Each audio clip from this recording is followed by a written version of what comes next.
Sahabat muslim muslimah, selamat menjalankan ibadah bulan suci Ramadan. Mohon maaf lahir dan batin. Semangat terus kita di Ramadan kali ini. Amal berlimpah, ayo kita raih bersama. Dan sahabat muslim muslimah, posisi saya kali ini ada di Menteng, Jakarta Pusat. Saya ingin bersilaturahmi kepada sahabat lama saya dan rumahnya dekat dengan rel kereta ini. Saya ingin banyak tahu tentang beliau saat ini karena saya mendengar beliau sekarang hijrah, Masya Allah, ke jalan Allah Subhanahu wa Ta'ala. Hijrah menuju kebaikan. Nah, sahabat muslim muslimah, yuk sama-sama kita mengunjungi sahabat saya untuk bersilaturahmi dan juga berdiskusi. Ikuti jejak saya.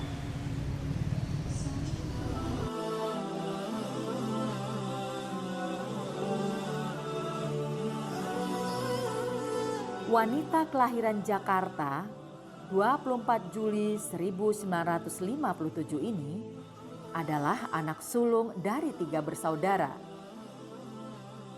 Cita-cita kecil beliau adalah menjadi seorang dokter. Namun, dunia perkuliahan merubah cita-citanya sekaligus merubah jalan hidupnya.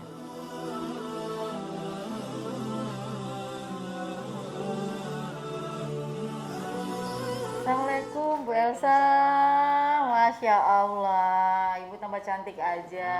Alhamdulillah, terima kasih ya. Makasih banyak ya Bu udah beri waktu hari ini. Nih Bu lagi sibuk apa nih, saya lihat Oh lagi iya, pegang saya buku lagi juga. baca disertasi mahasiswa saya di Universitas Jayabaya.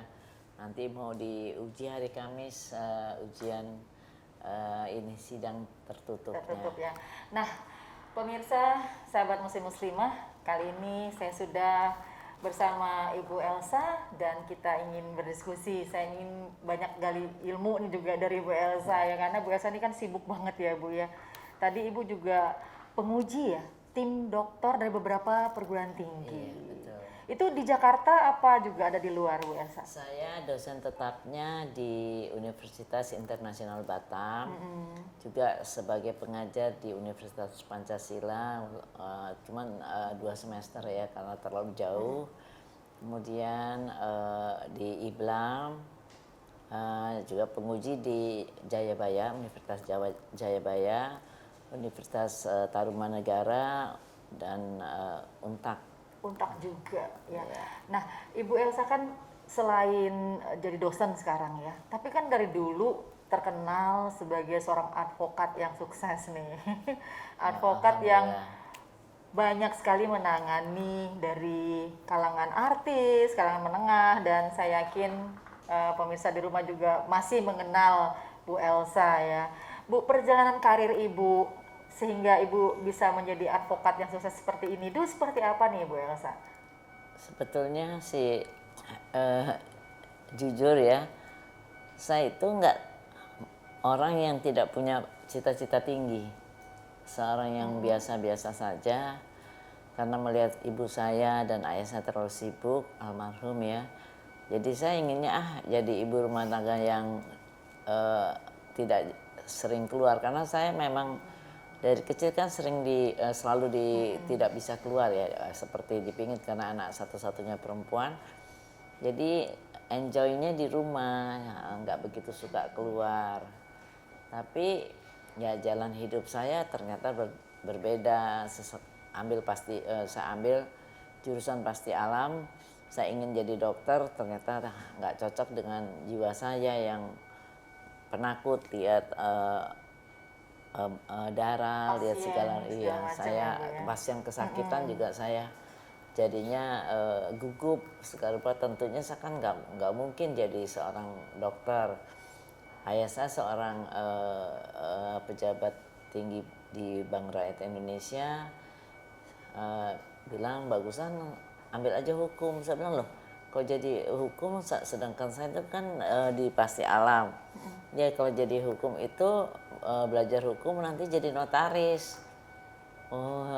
Saya bilang ya udah, karena saya mau ambil kimia murni, ayah saya tidak setuju, ya udah saya ambil hukum. Saya takut saya nggak bisa, ternyata saya bisa. karena saya lebih dahulu lulus dari yang teman-teman lain yang waktu itu kan sistemnya dari paket menjadi SKS, sehingga saya dulu satu-satunya duluan selesai di Jayabaya yang masih menunggu wisudanya. 2 tahun saya baru bisa menunggu sama-sama di wisuda karena perubahan itu ya sistem. Sehingga dalam keadaan hal itu saya sudah selesai, nggak kuliah lagi, tapi belum bisa wisuda. Akhirnya saya diminta teman-teman saya yang sudah latihan advokat dikasih perkara untuk nerusin karena teman saya itu harus nerusin kuliahnya belum selesai. Saya sudah selesai sehingga saya satu persatu saya kerjakan dan saya enjoy akhirnya untuk menjadi seorang advokat.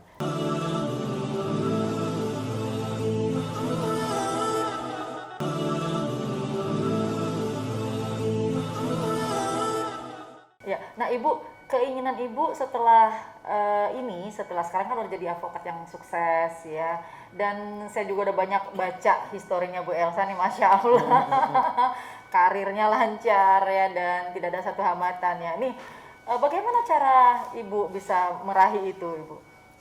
Sebetulnya soal hambatan sih banyak ya, tetapi kita harus sungguh-sungguh secara tulus membantu klien kita, dan satu yang paling harus kita pegang, kita nggak boleh menjadi orang yang bermuka dua ya. Kalau kita bantu klien kita ya bantu.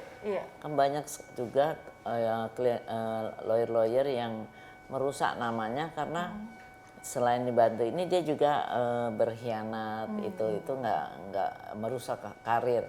Dan saya tidak mau merusak karir walaupun semiskin apapun klien saya ataupun sudah tidak mampu lagi, kalau sebisa saya membantu, saya rasanya mencoba sekuat tenaga saya, sambil tentunya segalanya tidak bisa kita sebagai manusia biasa tentu mintanya kepada Allah. Iya, Masya Allah, saya jadi lebih banyak terharu nih setelah dengar kisah Ibu.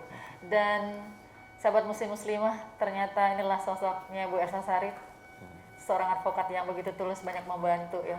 Dan untuk lebih panjang kita mengetahui kisah beliau, jangan kemana-mana, tetap bersama kami di Jejak Islam. Ibu Elsa itu seorang ibu yang sangat baik dan sangat memperhatikan keluarganya. Walaupun beliau seorang advokat yang sangat sibuk sekali, tetapi beliau tuh selalu memprioritaskan keluarga dan juga tidak lupa akan ibadahnya kepada Allah Subhanahu wa Ta'ala. Ibu Elsa Sharif adalah pribadi yang sangat menyenangkan karena beliau satu sebagai motivator ya untuk kami sebagai kaum perempuan, yang mana beliau senang kalau melihat orang lain maju, sukses. Beliau adalah seorang pengacara kondang yang cukup dikenal, tetapi yang saya tahu dan saya kenal dekat dengan beliau adalah orang yang murah hati, orang yang sangat care, orang yang tidak membeda-bedakan siapapun dari suku atau apapun etnisnya. Beliau selalu berusaha melayani dengan baik dan beliau punya hati yang luar biasa.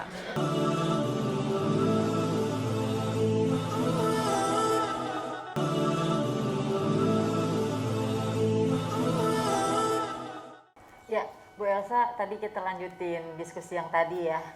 Masya Allah, udah lama nggak ketemu Bu Elsa, ternyata saat ini ketika ngeliat Ibu udah menggunakan hijab yang tambah cantik, tambah awet muda ya. Dan yang saya banyak belajar juga, tadi yang Ibu bilang bahwa kita tulus banyak membantu orang ya. Jadi membantu orang itu benar-benar dari hati ya Bu ya. Betul. Nah selama ini kan, mungkin masyarakat cuma bisa melihat, aduh Bu Elsa kan milih-milih dong kliennya. Maksudnya yang punya duit, artis, ternyata tanggapan itu tidaklah benar. Gimana Bu Elsa kalau misalnya dapat kasus yang masyarakat maaf kata nih ya, yang mereka mungkin keuangannya seadanya gitu. Apakah Ibu juga menangani kasus mereka, Bu? Ya, saya akan tangani, yang penting datanya ada. Sehingga kalau saya membantu itu tidak terbentur dengan aturan-aturan hukum. Iya.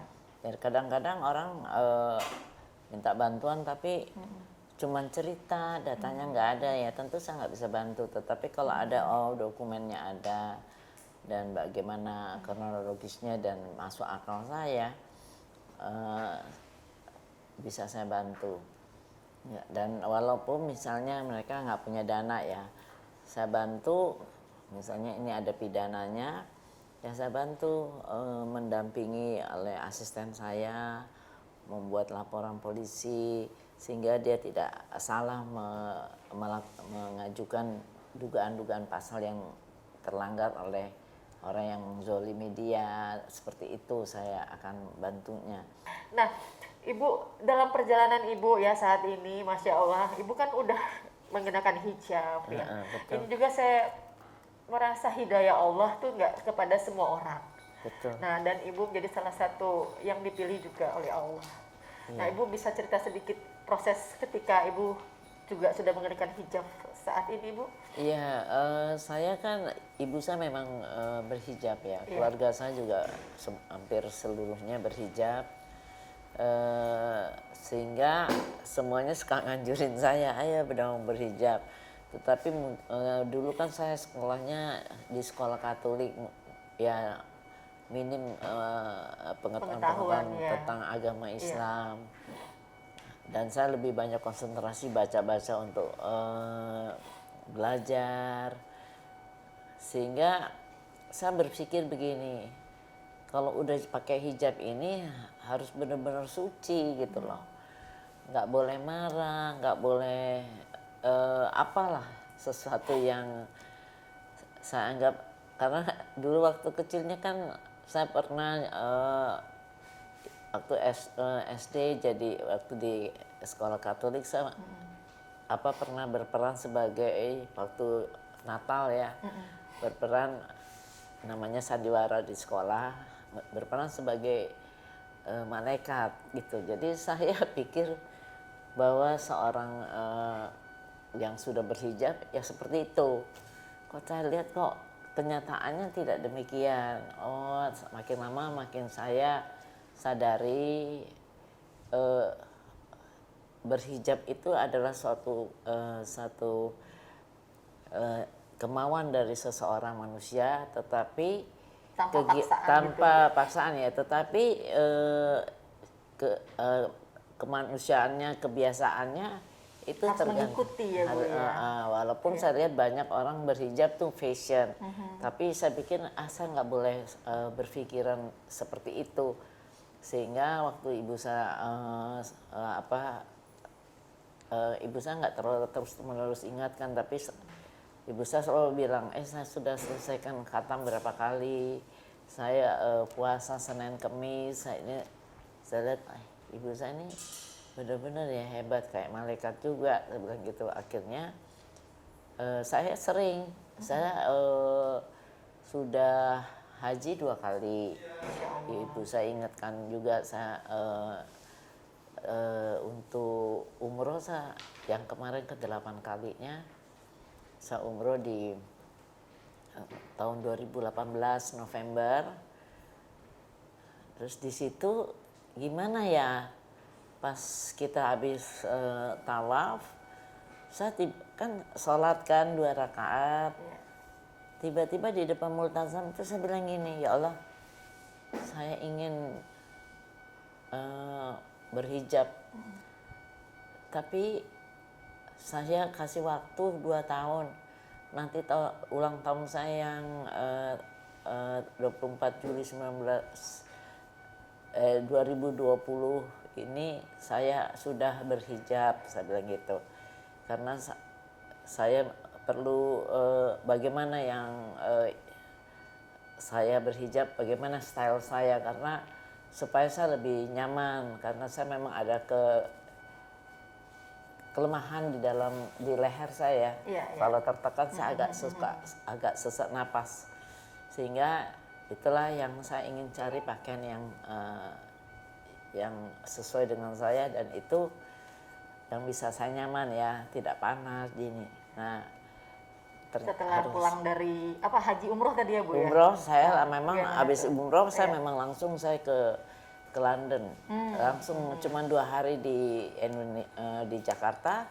Kemudian saya berangkat ke London, ke Cambridge University untuk presentasi. Saya punya artikel, paper saya.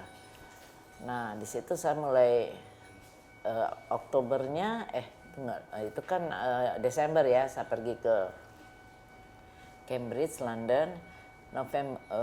Februarinya saya udah lagi ke Oxford. Saya kan disuruh pilih mau Oxford atau Harvard artikelnya. Tapi saya memilih walaupun dua-duanya accepted ya, karena saya udah pernah kan di Harvard tahun Mei 2017. Saya memilih di Oxford yang lebih dekat. Kok perasaan saya nggak enak, saya pilih di tahun 2020 itu bulan Februari saya pilih di Oxford karena akan lebih dekat London itu daripada saya mesti ke Boston di Harvard. Nah, pulang dari situ baru saya persiapkan semua pakaian ini.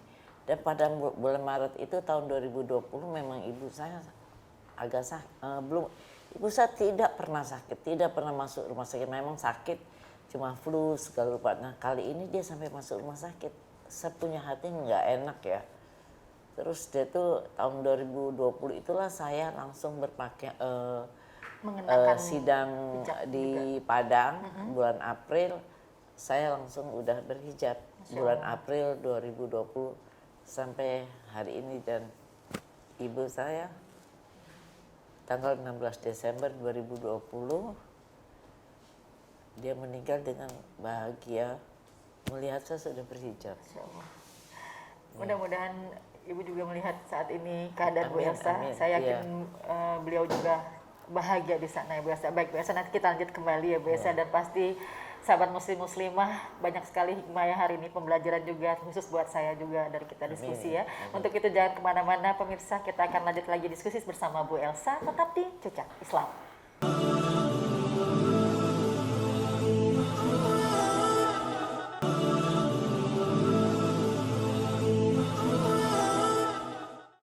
Ya, Bu Elsa, pengen banyak banget nih cerita. Nyambung lagi ya Bu dari yang tadi ya Bu ya. Iya. Pengen tahu lebih detail kisah Bu Elsa dalam menangani masalah-masalah besar dan kecil ya. Pasti kan semuanya ada masalah ya, tapi Ibu yakin ya bahwa ada Allah juga yang membantu Ibu dalam proses itu ya Bu ya? Yakin, saya bukan siapa-siapa ya. Iya. Manusia biasa, orang kecil juga. Kalau kebisaan saya itu bukan karena saya. Misalnya orang bilang saya pintar, kan bukan karena saya. Semua kan pemberian ya. Nanti kan pemberian satu dari saat Allah juga akan ya. diambil lagi oleh Allah.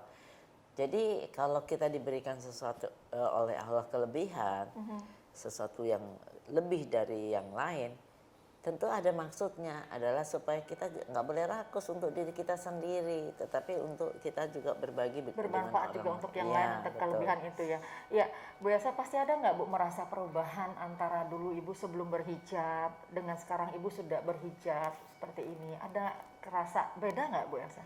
Jelas rasa beda karena pertama memang keinginan ibu saya dan saya akhirnya itu keinginan saya dan saya katakan dan janjikan itu janji suci saya kepada Allah itu di depan multazam. Masya Allah. Tentunya kan saya harus benar-benar bukan janji kepada orang lain tapi kepada Allah.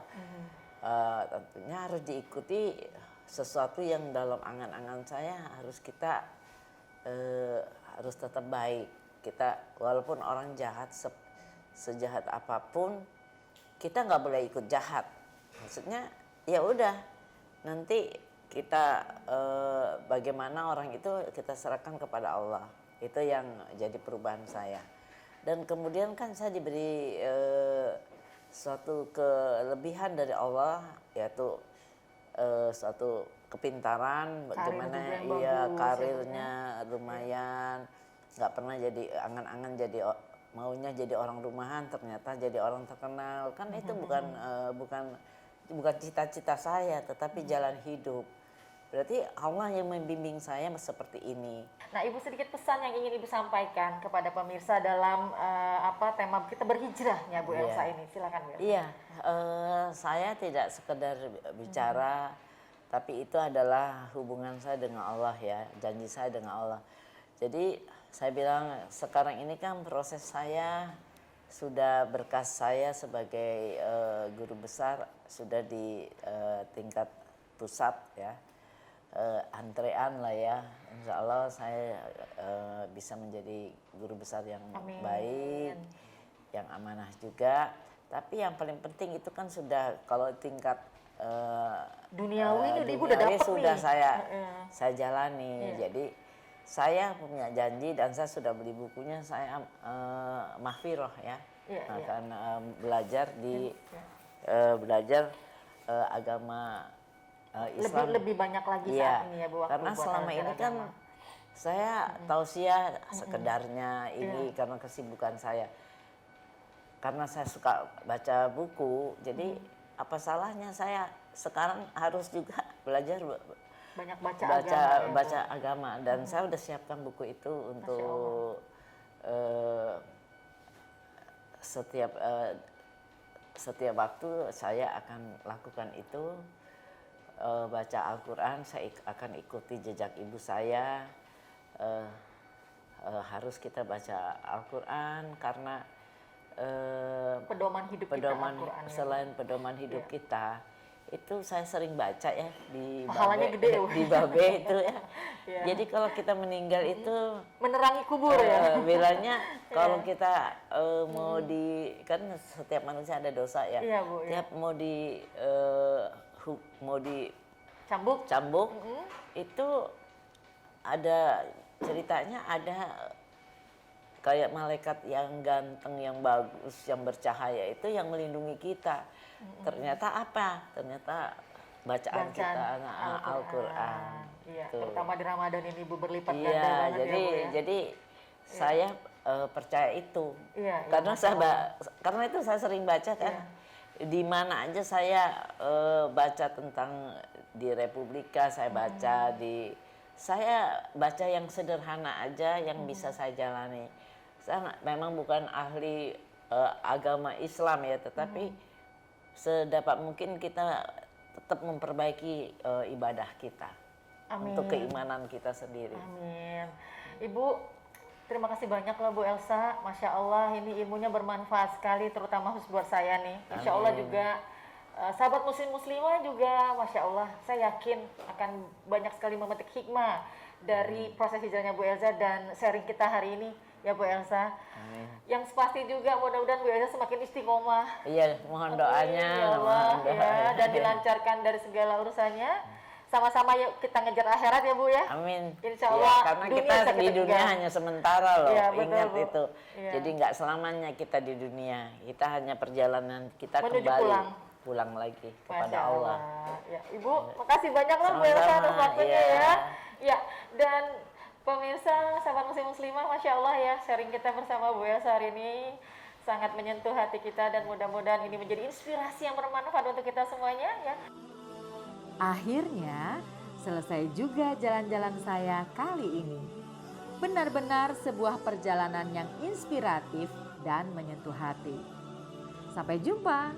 Wassalamualaikum warahmatullahi wabarakatuh.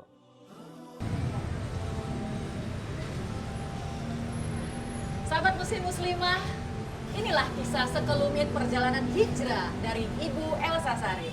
Mudah-mudahan perjalanan kisah ini menjadi sedikit ada inspirasi untuk kita semuanya dan bermanfaat. Yang pasti hidup semuanya pasti menuju kembali kepada Sang Khalik yaitu Maha Pencipta. Dan semoga kita akan hijrah selalu di jalan Allah sehingga apapun yang kita kejar kembali padanya dalam husnul khotimah. Demikian saya Mugi Zainal, mohon maaf lahir dan batin. Wassalamualaikum warahmatullahi wabarakatuh.